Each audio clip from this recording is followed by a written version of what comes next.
So when you're ready to make your first sourdough loaf, you're gonna need a bowl, flour, salt, your starter, some warm water, and a scale. So your scale, you wanna place a bowl, this is the way I do it. I place a bowl on the scale and then I tear it to 0 so that I can use it to weigh everything I need to. And then I'm gonna put my active starter in first. So this is what an active starter looks like. All the bubbles are there so you know that it's ready to be used. This I took out of the refrigerator a few hours ago. I usually feed my starter and put it in the refrigerator so it's ready for me to use for the next time I want to use it.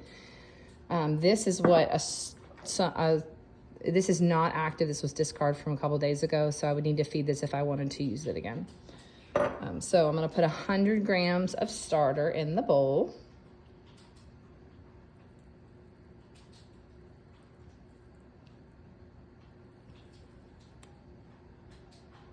So after I've got my 100 grams of starter in the bowl, I'm gonna put 350 grams of warm water in the bowl. I'm using warm water so it helps it to rise faster.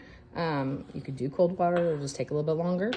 So I'm gonna use warm water and I'm gonna tear it back to 0 again, and then I'm gonna add 350 grams of warm water. Okay, so as you can see, I added 350 grams of warm water, and now I'm gonna get a whisk. And then I'm gonna whisk this together. Okay, and then now I'm gonna add 500 grams of all-purpose flour. But before I do that, I'm gonna tear it back to 0. Okay, so I've added 500 grams of all-purpose flour. So now I'm gonna take my mixture off of the scale. I'm gonna tear it back to 0. Well, I'm gonna measure salt in this container, and then I'm gonna tear it back to 0. And then I'm gonna add 10 grams of salt to this dish.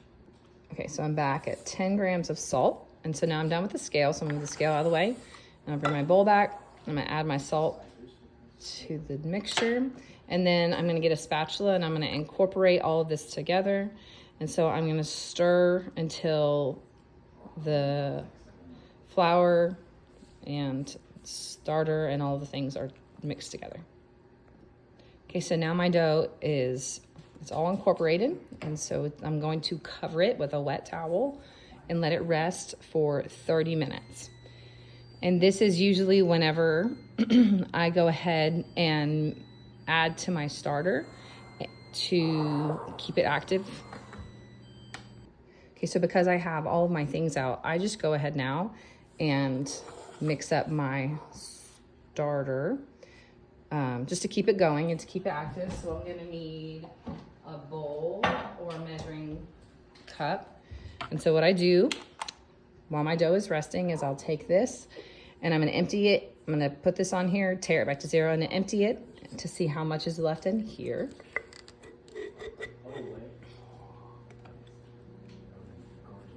Okay, and I have about 80 grams left in the jar. So what I'm gonna do is I'm gonna add equal parts starter, water, and flour.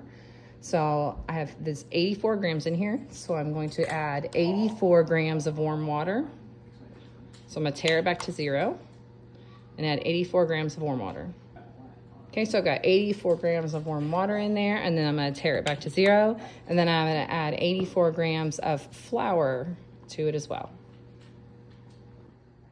Okay, so now I have 84 grams of flour in there, and I'm gonna mix all this together.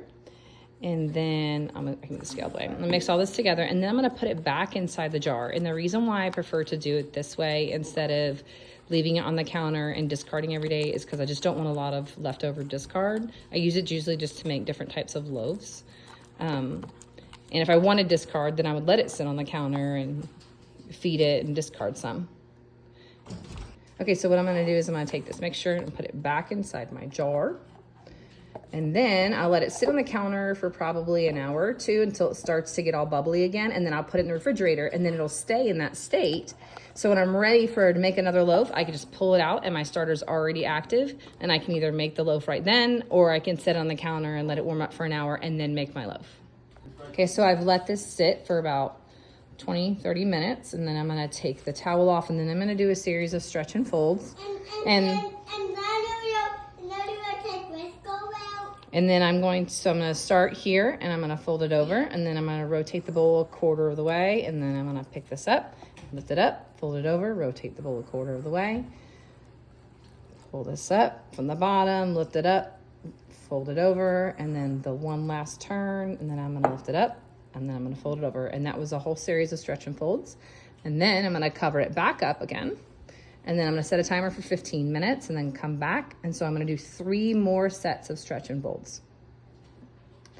Okay, as you do your last set of stretch and folds, you're gonna want to cover it with saran wrap and then put it in a warm place. I usually put it in my laundry room or on the counter if I'm cooking in the kitchen. It can take anywhere from 4 to 8 hours, depending on the temperature of your home. And then you're gonna wanna let it just sit, and then it's gonna rise, and then these little bubbles are gonna form on the top, and then you'll be ready to shape it and then put it in the oven or in the refrigerator for cold proofing. So when you're ready to shape your dough, it should start to look like this. It's been out for about 7 hours at room temperature. I said 4, I think, but you'll need a little bit longer. You'll know it's ready when it has these bubbles that are in it. And so what you'll need to do is you'll need to get a bowl. So I have these Bantam bowls. You can get these off Amazon too. I've got a round one and an oval one, but you could also just use a regular bowl like this. And so what you're gonna do is we're gonna take this out, we're gonna flour the surface, and then we're gonna take it out and shape it. Okay, so I'm gonna flour the surface, and then I'm gonna take it out of the bowl.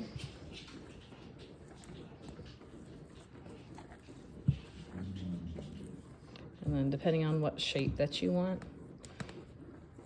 but I'm just gonna make a circle because it's easier that way. So I'll take it. I usually flip it back over on top of the flour itself.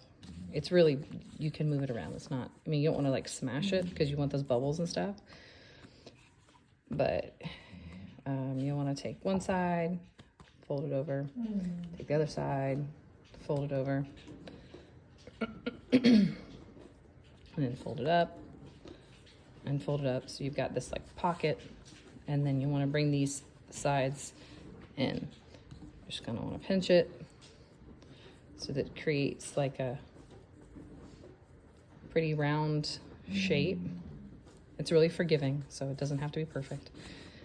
And just kind of spin it around a little bit to shape it. And then you want to put it this side that you pinched. I mean, you can keep shaping it if you want it to look better than that, but it's probably fine.